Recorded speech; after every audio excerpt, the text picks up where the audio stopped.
wanted to talk about dating when you're a convert or thinking of converting and just kind of how to deal with that and my experiences. I think I'm the perfect person to make this video because I was on the other side where years ago I was dating a Catholic guy and I was Protestant and I hated Catholicism and I did not like that he was Catholic and I did not want to convert. And looking back, that relationship really helped me to get to a point where I was willing to look into Catholicism being true. The number one thing that I want to say is that in a relationship, you can never expect someone to convert into your preferred religion. So like one of my best friends is dating this agnostic guy and sometimes he'll go to church with her, but in the relationship, my friend's not dating him expecting him to become Christian. And so likewise, if you're dating someone of a different denomination of Christianity, you can never be in this relationship expecting them to convert. You don't know if they're gonna change their mind or not. The other thing that I want to share is that your witness in their life as a Catholic is more powerful than any arguments you could give them. My ex, who was Catholic,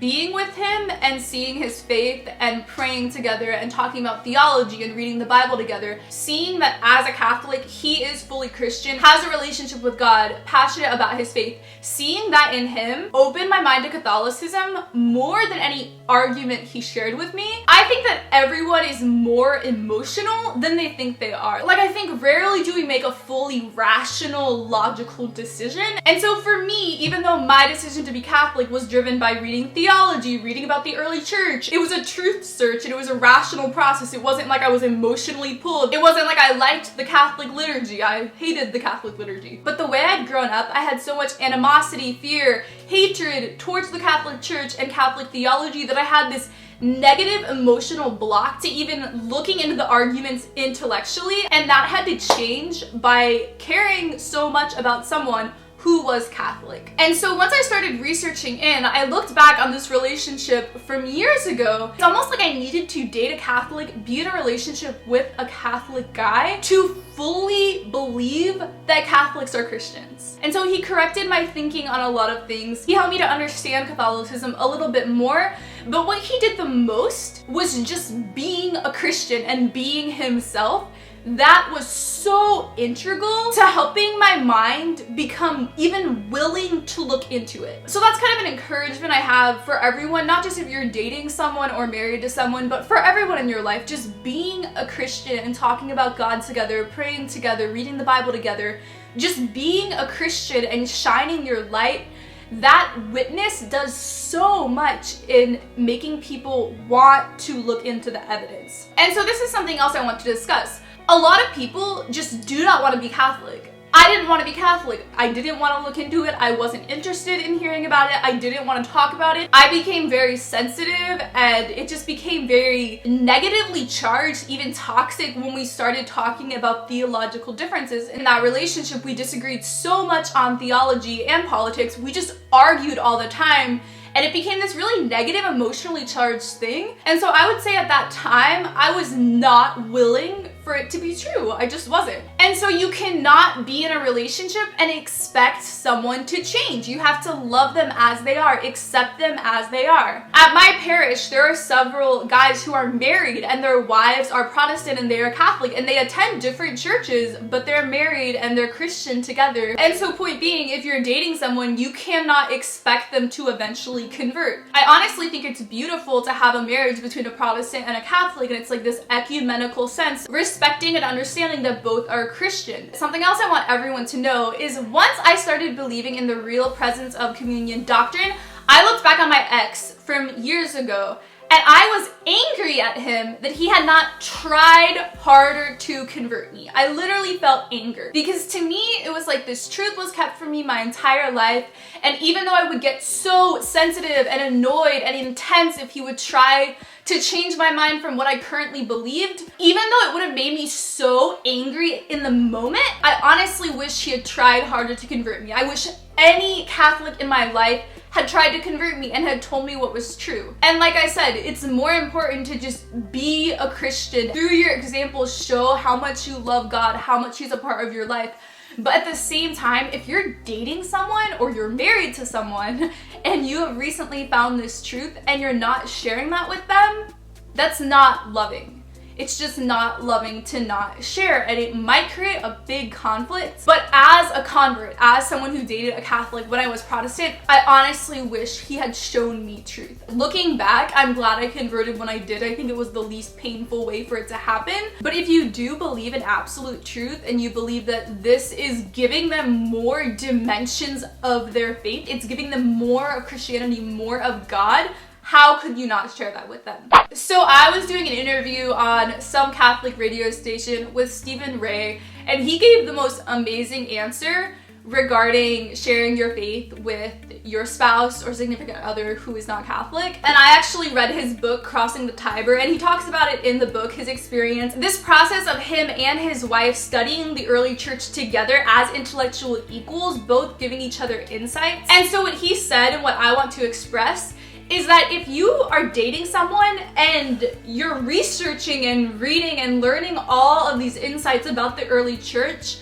how can you not share that with the other person? Like, that's literally all you have to do. You have to be like, hey, I'm reading this book right now. You're reading a letter of one of the church fathers. Text the link to them. Sorry guys, my roommates are all home and super excited, and we love each other so much, so there's a lot of noise in the background right now. I know that when I was dealing with my conversion, it was so extremely personal, and when I deal with anything that is emotional, I like dealing with it by myself and just with me and God before talking about it with other people. And if you have the tendency to do that, I encourage you to try to step out of that and talk about your journey and your insights with the person you're dating or married to. So this book does a really good job of talking about like the shared process in the relationship of both of them looking into it together. If you read Rome Sweet Home, I read Trevor's copy, so I don't have my own copy to show in the video. But in Rome Sweet Home, Scott Hahn was converting in, and his wife Kimberly super resisted it for years, and it was horrible reading through that because it was so toxic, their relationship within that, because she was resisting so hard. But what he did is he just gave her books to read and recommended things to read, and she refused to read them for a long time, and she refused to talk about certain things. So definitely try to send them links, try to bring things up. And my advice, and this is where I went wrong with my parents, I kept it from them for like 8 months, and then suddenly I'm like, I'm an RCIA and becoming Catholic. So for them, they didn't see the beginning of that journey. So my advice for everyone in your life, if you're converting in, is to immediately start sharing. Be like, I started reading the church fathers. I started reading this about the early church. I just learned this about Catholicism, and share little nuggets with everyone in your life. Oh my gosh, my roommates are so happy to see each other. It's beautiful. I can't wait to go hang out with them. Don't try to make it this huge black and white thing where you're Protestant and suddenly you're becoming Catholic out of nowhere. You need to show people the little steps along the way of the tiny ways your mind is changing on different things. And so share that intellectual process with them. Tell them about the books you're reading. And I kind of did this with my parents, but it didn't work at all in making it less painful for them or less shocking. But I would share little things like the Hail Mary prayer is Luke 1:28 and Luke 1:42. Or I would be talking about in the early church they had monarchical bishops in the 1st and 2nd century. Empiricism, or reading the Bible from a first-person perspective, was this Enlightenment development and not how they read the Bible in the early church. You know, like I would be reading different books and I would be sharing these insights with my family and friends, and I did not do that enough. So what I really encourage, if you're in the midst of converting, share with everyone in your life. Just in casual conversation, be like, you know, I just learned that the Catholic Church doesn't actually worship Mary. They don't pray to Mary, but they ask Mary to pray to God for them. You know what I mean? Just share little nuggets along the way rather than being this dramatic black and white, you're a Protestant, suddenly you're becoming Catholic. That's the absolute worst thing to do. So if you're converting in, share as much as possible. And like I said, this book does a really good job. Their relationship just seems so healthy and so feminist, and that's how it should be, where if you're in a relationship with someone, you share this intellectual connection and you're sharing your insights with them. Something else I found with my friends is that they ask me little questions along the way. My YouTube channel has honestly been amazing for my friends understanding this just because they watch my videos. Or they'll ask me what video I'm editing. Like my video I just uploaded on female priests, I was editing that when I was visiting one of my best friends, and we got in like an hour-long discussion about female leadership, and we read through a papal encyclical document together about it, and she agreed that I had really good arguments, but she disagreed. A lot of people have been telling me too, they send my videos to their significant other who is considering to become a Catholic. So definitely keep sending my videos, but I really encourage you as well to send church father letters or give them books to read. And you don't have to be like, read this book and become Catholic. Just encourage them to start reading more about the early church, read more about church history.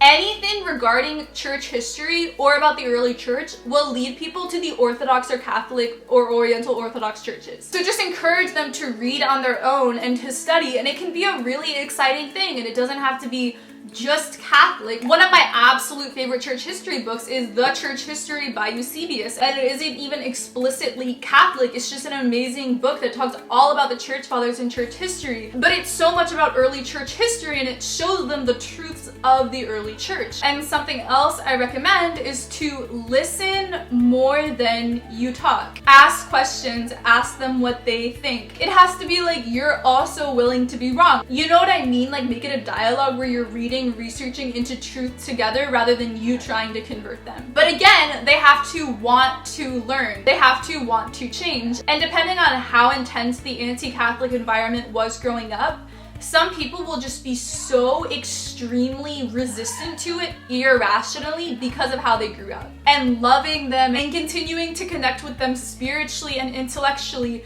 that could be gradually changing their mind to become more open to it more than any theology discussion could. But I found that just with all of my friends, everyone has asked, why did you convert? Like even acquaintances who I'm just catching up with, so many people have asked me why I converted. And so I've gotten to give them a 5-10 minute explanation about reading about the early church and believing in the real presence of the Eucharist. And something else I really want to encourage you in. So like I said, years ago I dated a Catholic, and it's so funny because once I started posting about becoming Catholic, he actually reached out to me and was shocked I had converted, and I got to thank him for helping me years before in gradually changing my mind. I've talked to people who once they converted, their significant other who was Protestant just immediately broke up with them. And it can feel like they're so resistant, you being with them didn't make a difference, they're never gonna convert, and maybe they never will convert. But from my experience, you just being a Christian in their life who is a Catholic Christian, that could have a huge influence years from now. And you might not end up with the person, but I think that when you're dating someone, you're so close to them and you share so much spiritually and intellectually that that kind of relationship can be affecting their theology years from now. Like it can be making an impact now that you'll see years into the future. So even though you don't end up with that person, God may be using your influence in their life to help them find truth. Something else I want to discuss, because I know I've dealt with this and it's so insulting, but some people have thought that I converted into Catholicism because I'm dating Trevor. And it's complicated because we've known each other for years, and him converting into Catholicism, not even trying to convert me, but just hearing that he was becoming Catholic, he was like the 10th person from Pepperdine who had converted into Catholicism. It was a last straw moment for me where I started researching in. We weren't even talking, we weren't even a part of each other's lives, but he did influence me in that regard. I decided I was going to become Catholic before we were even dating, but we were in a relationship while I was in RCIA and while he was finishing up RCIA. And so people who we've been talking to together have even asked him, are you converting in because of her? So it's both ways. And I just wanted to encourage you, if you're in that situation and people are thinking that you're emotionally converting, when really it's like, no, I'm just extremely close to this person, and actually ask them why they are Catholic. And that got me into researching, but this is obviously an independent decision. I just think it's so insulting to assume that someone's converting just because they're in love or it's an emotional thing.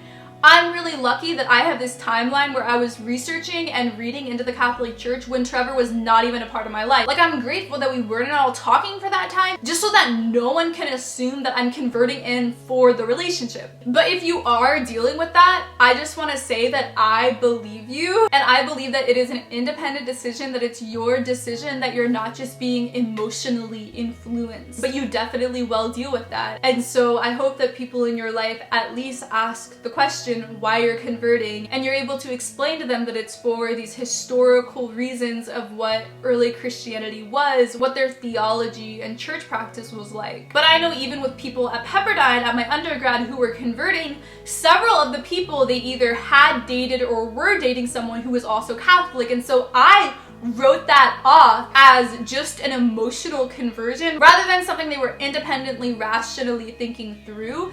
But looking back, I think it's so naive to think that just because someone's in a relationship, it's an emotional conversion. I find that in a dating relationship, you reach a level of spiritual and intellectual depth that you don't always have even with your best friends. And so that's why when people are dating or married to someone who is of a different religion, that will cause them to convert. It's not like they're being emotionally manipulated into it. It's just that they have a really, really close intellectual, theological, spiritual connection with that person. So I hope this video was really helpful. I think that prayer is the most important thing.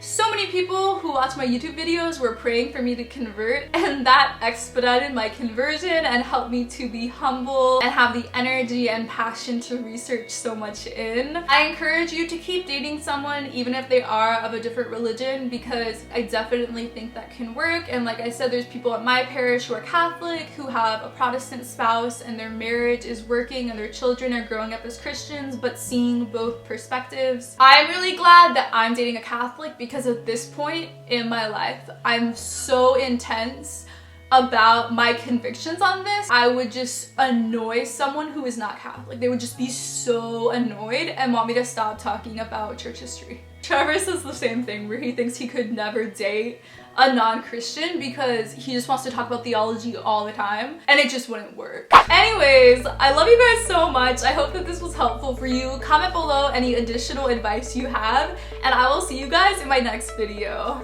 Bye!